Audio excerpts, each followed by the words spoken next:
நாளைக்கான வீடியோக்கான ஒரு ப்ரோமோ தாங்க வந்திருக்கு. ப்ரோமோ வந்து சூப்பராக இருந்துச்சு அப்படின்னு தாங்க சொல்லணும். சீரியல் முடிக்க போகிறாங்கன்னு தெரிஞ்சவொடனே ராகினி வந்து எல்லா விஷயத்துலையும் மாட்டிக்கிட்டு இருக்காங்க அப்படின்னு தாங்க சொல்லணும். கடைசியாக வந்து ராகினி வந்து ஜெயிலுக்கே பிடிச்சிட்டு போயிட்டாங்க அப்படின்னு தாங்க சொல்லணும். ஜெயா வந்து இனிமேல் நீ வீட்டுக்கே வரக்கூடாது அப்படிங்கிற மாதிரி சொல்லிட்டாங்க அப்படின்னு தாங்க சொல்லணும். அதெல்லாம் பார்க்குறவங்க சேனலை மட்டும் மறக்காமல் லைக் அண்ட் சப்ஸ்கிரைப் மட்டும் பண்ணிடுங்க. ஃபஸ்ட்டு எடுத்தோடனே போதைப் பொருளை கலந்து வீட்டில் உள்ள எல்லாத்துக்குமே வந்து அனுப்பிக்கிட்டு இருக்காங்க அப்படின்னு தாங்க சொல்லணும். எல்லாருமே வந்து குடிச்சிக்கிட்டு இருக்காங்க.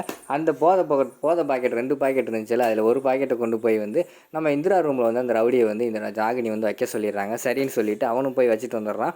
அதுக்கடுத்து வந்து போலீஸ்க்கு வந்து கால் பண்ணிடுறாங்க ராகினி.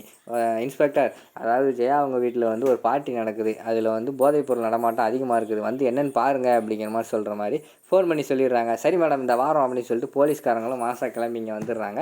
வந்துட்டு யார் நகரக்கூடாது, ஷூட் பண்ணிடுவேன் அப்படிங்கிற மாதிரி சொல்லிட்டு போலீஸ்காரங்க வந்து துப்பாக்கி வச்சு சொல்லிக்கிட்டு இருக்காங்க. உடனே வந்து ஜெயா வந்து சொல்கிறாங்க, என்ன இன்ஸ்பெக்டர், ஷூட் பண்ணுற அளவுக்கு இங்கே என்ன நடந்துக்கிட்டு இருக்குது, எதுக்கு இப்படி தேவையெல்லாம் பேசிக்கிட்டு இருக்கீங்க அப்படிங்கிற மாதிரி சொல்கிற மாதிரி காட்டுறாங்க. மேடம், கொஞ்சம் நேரத்துக்கு வந்து எல்லாருமே அமைதியாக இருங்க, இந்த வீட்டில் வந்து போதைப்பொருள் பழக்கம் அதிகமாக இருக்குது, போதைப்பொருள் பார்ட்டி நடக்குது அப்படின்னு சொல்லிட்டு எனக்கு ஒரு இன்ஃபர்மேஷன் வந்திருக்கு, அதுக்காக தான் வந்துகிட்டு இருக்கேன் அப்படிங்கிற மாதிரி சொல்கிறாங்க.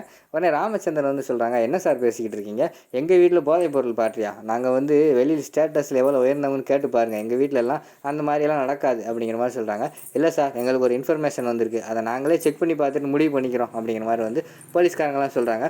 சரி சார், நீங்கள் செக் பண்ணிக்கோங்க, ஆனால் இந்த வீட்டில் வந்து ஒரு போதைப்பொருள் கூட கிடையாது அப்படிங்கிற மாதிரி வந்து ராமச்சந்திரன் சொல்கிறாங்க. சரின்னு சொல்லிட்டு போலீஸ் வந்து சொல்கிறாரு இது கான்ஸ்டபிள்கிட்ட, கான்ஸ்டபிள் போய் எல்லாத்தையும் செக் பண்ணுங்கயா அப்படிங்கிற மாதிரி சொன்னோடனே கான்ஸ்டபிள் உள்ள எல்லாருமே வந்து வீட்டுக்குள்ளே போய் எல்லா ரூமையும் வந்து செக் பண்ணுற மாதிரி தான் காட்டிக்கிட்டு இருக்காங்க. செக் பண்ணிவிட்டு வெளியில் வராங்க. வெளியில் வரும்போது கையில் ஒரு போதைப்பொருள் பாக்கெட்டோடு வராங்க. சார் இங்கே பாருங்கள் சார், போதைப்பொருள் கிடச்சிருக்கு சார், நம்ம சந்தேகப்பட்டது வந்து கரெக்டாகி போச்சு அப்படிங்கிற மாதிரி வந்து ஒரு கான்ஸ்டபிள் சொல்கிறாங்க. இங்கே கொண்டு வாயா அப்படின்னு சொல்லிட்டு அந்த போதைப்பொருளை வந்து வாங்கி வந்து இன்ஸ்பெக்டர் பார்க்குற மாதிரி காட்டுறாங்க.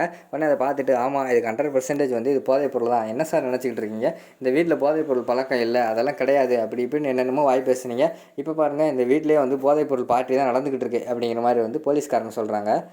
உடனே அதெல்லாம் தெரியல சார், அப்படிலாம் இருக்க வாய்ப்பு இல்லை, இங்கே இருக்கிற யாரோ தான் பண்ணியிருக்கணும் அப்படிங்கிற மாதிரி வந்து ராமச்சந்திரன் சொல்கிறாங்க. உடனே அது யார் ரூம்லேருந்து வந்துச்சு அப்படிங்கிற மாதிரி சொல்கிறாங்க. உள்ளேருந்து பார்த்தா இந்திரா கௌதமோட ஃபோட்டோ வந்து எடுத்துகிட்டு வராங்க. சார் இந்த ரூமுக்குள்ளே தான் சார் இருந்துச்சு, இந்த ஃபோட்டோ தான் இந்த ரூமில் இருக்குது அப்படிங்கிற மாதிரி வந்து கான்ஸ்டபிள் சொல்கிறாங்க. யாருமா, நீ தான் அந்த போதைப் பொருளுக்கெல்லாம் காரணமா அப்படிங்கிற மாதிரி இந்திராவை பார்த்து போலீஸ்காரங்களாம் சொல்கிறாங்க. சார் அதெல்லாம் நான் இல்லை சார் அப்படிங்கிற மாதிரி சொல்கிறாங்க.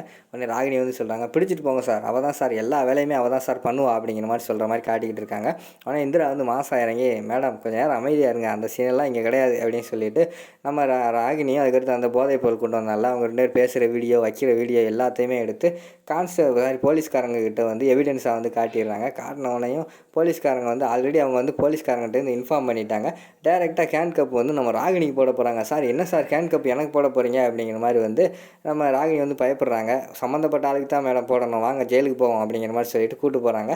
அதை கேட்டவொடனே நம்ம ஜெயாவுக்கு வந்து பயங்கரமாக ஷாக் ஆகிடுது. இனிமேல் நீ என் தங்கச்சியே கிடையாது, நீ இனிமேல் இந்த வீட்டில் இருக்கக்கூடாது, இந்த வீட்டில் இருக்கிறதுக்கு நீ தகுதியே கிடையாது, இன்ஸ்பெக்டர் அவளை கொண்டு போய் ஜெயிலில் போடுங்க, அவள் இருக்கிற இடமே ஜெயிலு தான், இருக்க வேண்டிய இடமே ஜெயிலு தான் அப்படிங்கிற மாதிரி கார்ஸாக பேசுகிறாங்க.